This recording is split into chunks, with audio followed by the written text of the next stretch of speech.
Now, look at Part B. Part B. In this part of the test, you will hear 6 different extracts. In each extract, you'll hear people talking in a different healthcare environment. For questions 25 to 30, choose the answer A, B, or C, which best fits according to what you hear. You will have time to read each question before you listen to the audio. Complete the answers as you listen to the audio. Now look at question 25.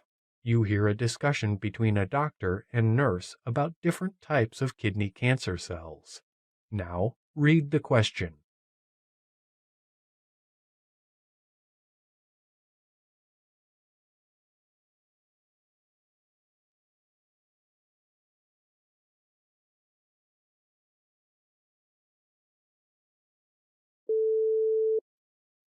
Hello, doctor. What are the different types of kidney cancer cells? Well, there are about 10 different types of kidney cancer cells.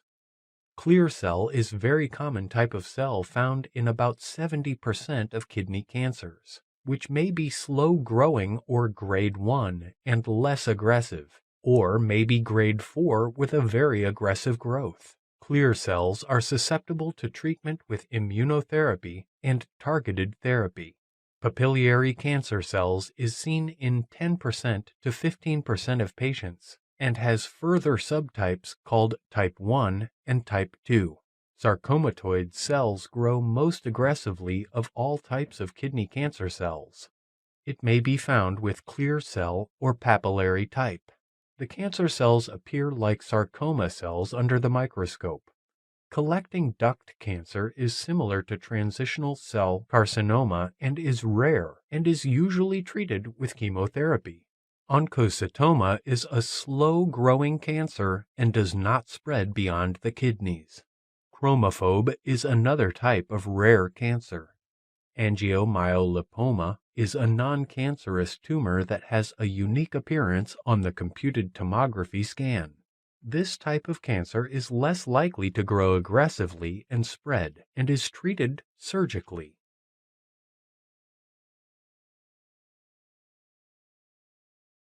Question 26. You hear a discussion between a doctor and nurse about fibrosis. Now read the question.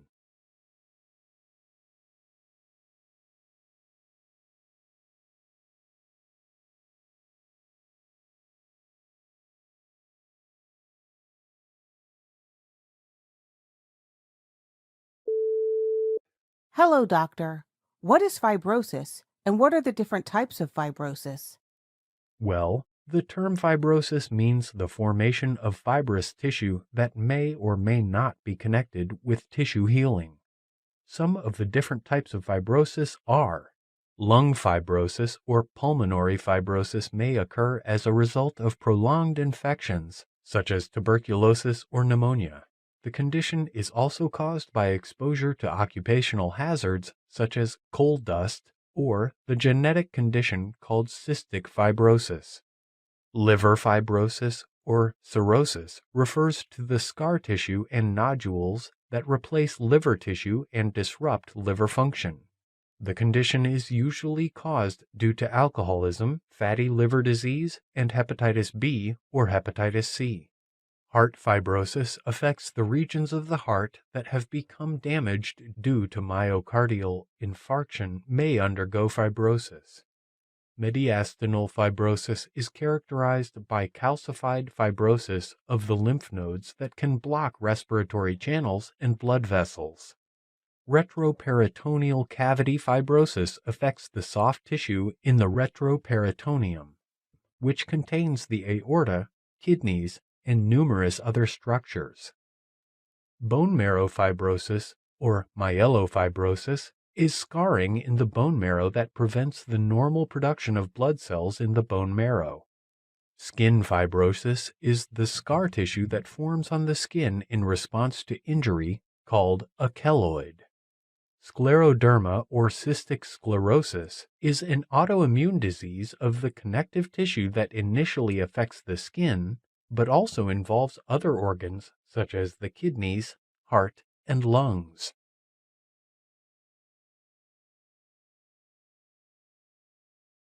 Question 27. You hear a discussion between a doctor and a nurse about autophagy. Now read the question.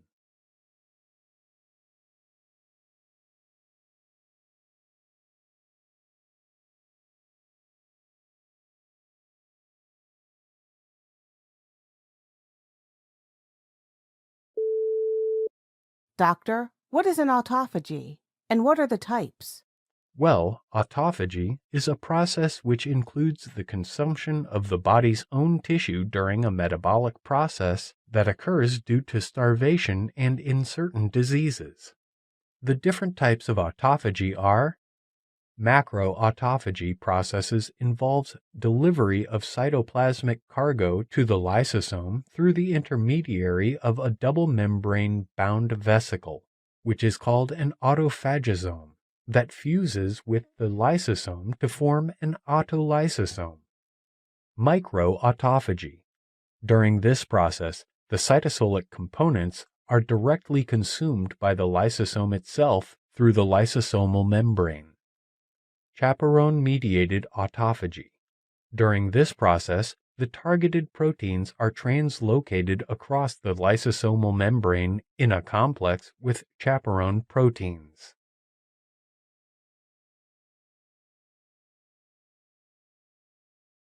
Question 28.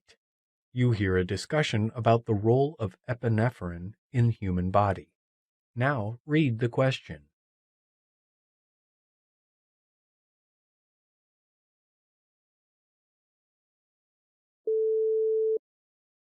Hello, doctor. What is the role of epinephrine in our body? Well, triggering fight or flight response is the role of epinephrine in our body. This occurs when a person is subject to a threat, which causes a signaling process to occur, leading to our reaction to the potential danger. Epinephrine and liver cells. One of the places where epinephrine has an effect is in the liver. Epinephrine, along with another hormone called glucagon, is responsible for the breakdown of glycogen in liver cells. Epinephrine and the lungs. The lungs contain smooth muscle. Epinephrine causes smooth muscles to relax. Specifically, epinephrine binds to beta-2 adrenergic receptors on bronchial muscle cells. Epinephrine and the skin. The effect of epinephrine on the skin is mainly caused by it binding to alpha-adrenergic receptors, the alpha-2 adrenergic receptor in particular. Epinephrine and the heart. Epinephrine binds to beta-adrenergic receptors on heart muscle cells. This causes the contraction rate of the heart to increase. This ultimately leads to increased blood supply to the tissues in the body.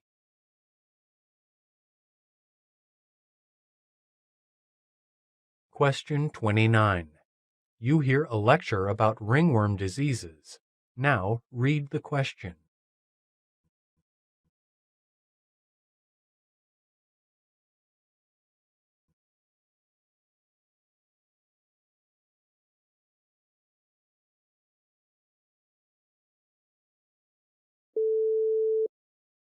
Ringworm, or tinea, or dermatophytosis, is a common skin and nail infection caused by fungus. Because the disease causes an itchy, red, circular rash, the disease is called ringworm. The different types of ringworm are usually named for the location of the infection in the body. Areas of the body parts that can be affected by ringworm are: tinea pedis, infects the feet, which is also called athlete's foot. Tinea cruris infects inner thighs, groin, or buttocks, which is also called jock itch. Tinea capitis infects the scalp, and Tinea barbae infects the beard. Tinea manuum cause infections in hands.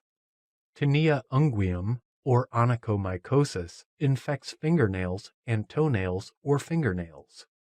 Tinea corporis infects other body parts such as legs and arms. Question 30. you hear a discussion about different types of rheumatoid arthritis. Now, read the question.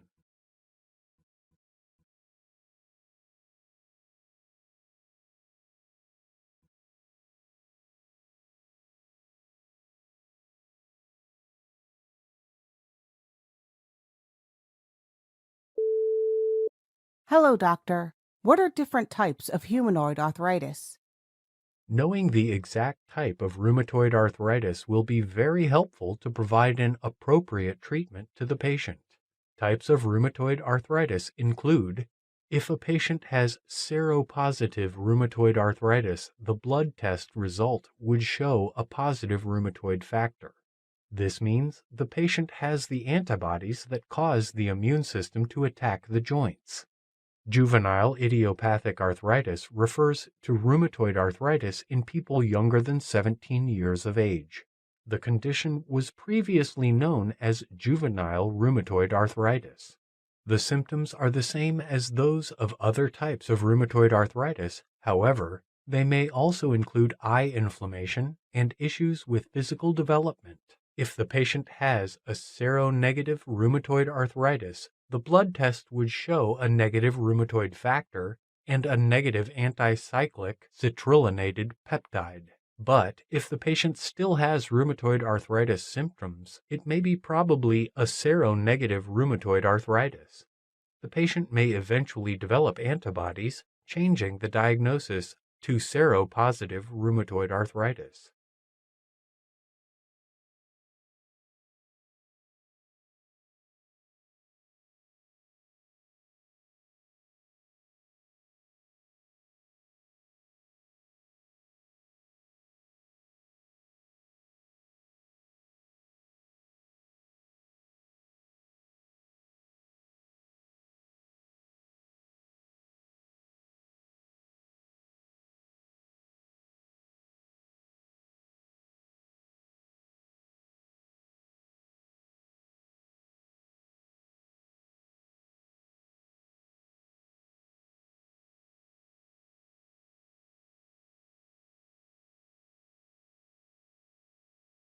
That is the end of Part B.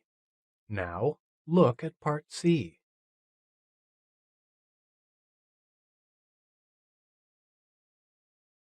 Part C. In this part of the test, you'll hear two different extracts. In each extract, you'll hear health professionals talking about specific aspects of their work. For questions 31 to 42, choose the answer A, B, or C, which fits best according to what you hear. Complete the answers as you listen to the audio. Now, look at Extract 1. Extract 1. Questions 31 to 36. You hear the lecture given by a physician on migraines and headaches. You have 90 seconds to read questions 31 to 36.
Hello, everyone. I am going to explain to you migraines and headaches. If you've given much consideration to the factors that might encompass the different types of migraine and headaches, you probably imagine that they range from a dull throb that doesn't require any treatment to excruciating pain that would require a trip to the emergency room. But do you know that there are about 16 different classifications involving migraine and headaches? Interestingly, some of them don't even involve head pain at all. Here's a rundown of various types of migraine and headaches. An abdominal migraine is mainly in children of 5 to 9 years old. However, it can occur in adults as well. This type of migraine usually doesn't involve a headache, although children with abdominal migraines often have head pain when they grow older. Acephalgic or silent migraine has many migraine symptoms but without headache. Alice in Wonderland syndrome is a rare form of migraine aura that causes distortions in perception. Patients with Alice in Wonderland syndrome might feel as if they are growing smaller, then larger, or might find time seeming to speed up or slow down. Usually, children experience this condition more than adults. However, it can occur in people of any age. Symptoms of a basilar-type migraine can be confused with those of a stroke at times. This condition can cause speech slurring, unsteadiness, vertigo, and numbness. This type of a migraine isn't common, but one study showed it may occur in up to 10% of those who have a migraine with aura. If the headache occurs for more than 15 times a month, means it's a chronic daily headache. About 4% to 5% of people have chronic daily headache, which falls into numerous subcategories based on the characteristics of the headache. A chronic daily headache will have symptoms like snore and sleep problems. Cluster headaches are the most painful headache type that involve attacks of severe pain lasting between 15 and 180 minutes. This can occur once every other day or even up to 8 times in a day. Cluster headaches are diagnosed more often in men than in women. Hemicrania continua is a headache that doesn't stop that occurs on one side of the head. Pain is moderate but can spike into excruciating at times. Hemicrania continua is not considered a migraine but can share some symptoms with a migraine, including light sensitivity and nausea. However, the condition can be easily treated with a particular form of nonsteroidal anti-inflammatory drug. A hemiplegic migraine is a rare form of a migraine where the patient experiences weakness on one side of the body, possibly accompanied by confusion or speech slurring. Ice pick headaches are stabbing, extremely intense headaches that can be absolutely terrifying. The condition generally lasts from 5 to 30 seconds. However, they can strike anywhere on the head, sensing as if an ice pick is being stuck in the head. New daily persistent headache is diagnosed with daily head pain that persists for 3 months or more. To diagnose this type of headache, the doctor must first rule out several other conditions that can cause similar symptoms. Pseudotumor cerebri, or idiopathic intracranial hypertension, is a condition in which the body either produces too much of the fluid found in the brain and spine or doesn't absorb the fluid properly. Pseudotumor cerebri means false brain tumor because the symptoms of this condition mimic a brain tumor. A retinal migraine causes flashes or sparkles of light, possibly combined with partial or complete temporary blindness, but only in one eye. This occurs before the headache phase of a migraine starts. The head pain generally commences within an hour of such visual symptoms and lasts up to 3 days. A transformed migraine starts as chronic migraine attacks, however, gradually or quickly transforms into almost daily and less severe head pain. Transformed migraine attacks can be accompanied by nausea, along with sensitivity to sound and light. Status migrainosus is a painful, debilitating migraine attack that lasts for more than 72 hours. However, in case moderate to severe migraine pain lasts for more than 72 hours with less than a solid 4-hour pain-free period while awake, it should be treated as an emergency. Attention-type headache is the most common form of headache, affecting about 80% of people, which is often called a band around the head. In this condition, one will have mild to moderate pain that can be alleviated with over-the-counter pain relievers.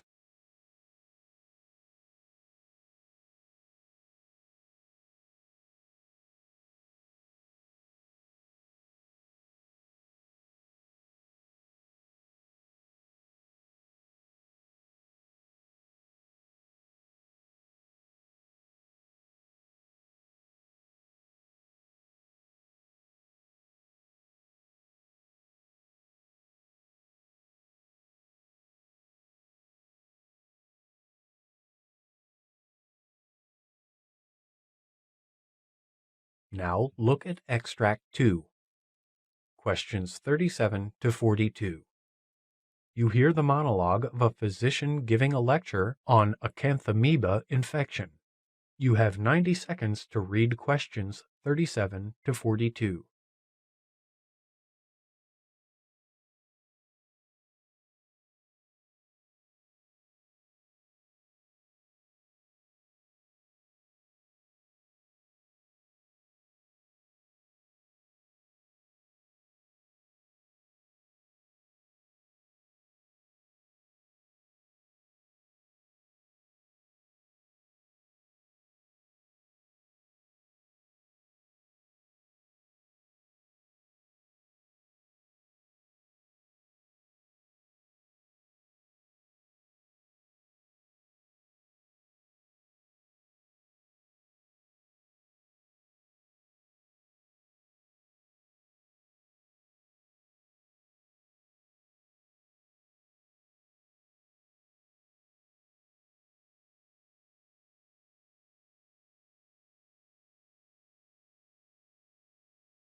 Hello, doctor. What is an acanthamoeba infection, and what are its types? Acanthamoeba is a genus of opportunistic protozoan amoebic species widely found in the environment.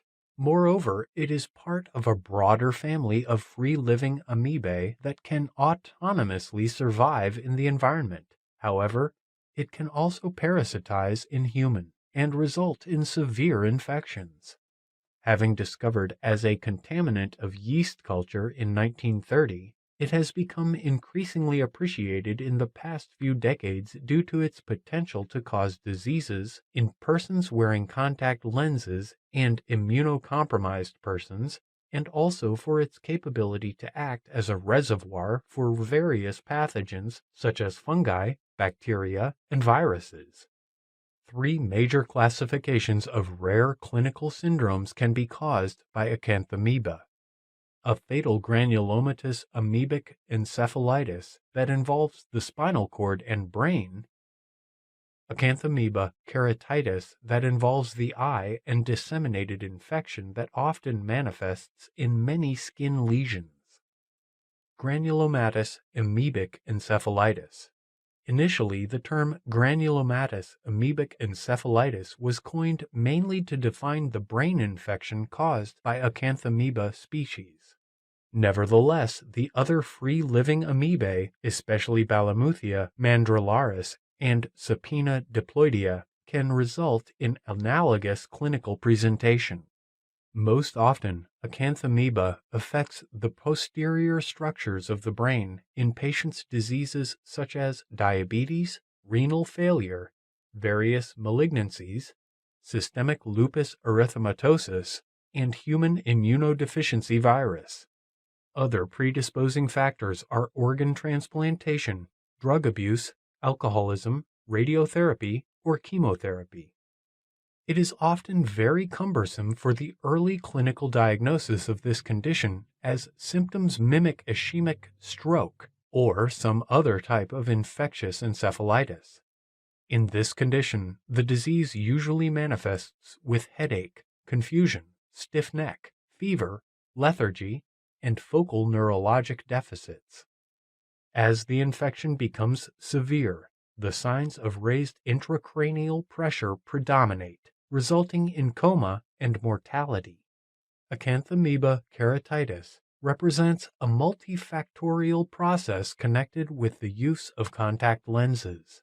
It can also occur in non-contact lens users, especially those with low levels of immunoglobulin A antibodies in their tear film or changes in the surface of the cornea.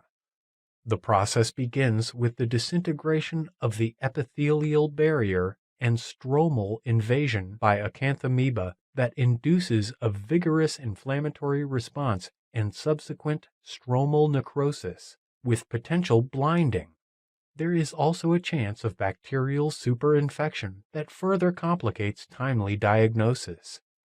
Usually, the symptoms are restricted to one eye and include swelling, pain, redness, tearing, light sensitivity or photophobia, abnormal contraction of the eyelid called blepharospasm, and blurred vision when the corneal lesion involves the visual axis. Disseminated infection and skin lesions. If acanthamoeba enters the skin through the nostrils or a wound, the organism can travel through the bloodstream, spread to other organs, and result in a disseminated infection. In such cases, the clinical process can be fulminant with swift progression to death.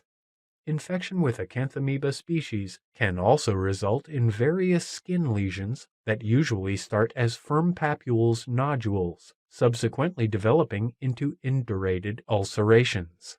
Yet it is unclear whether such skin manifestations arise as a primary focus of infection or as a result of hematogenous spread from other sites.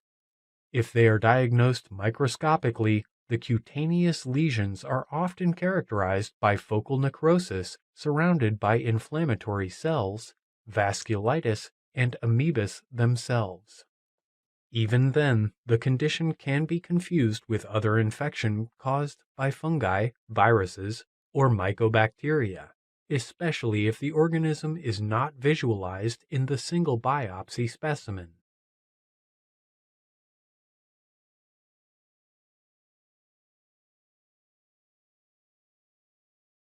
This is the end of Part C. You now have 2 minutes to check your answers.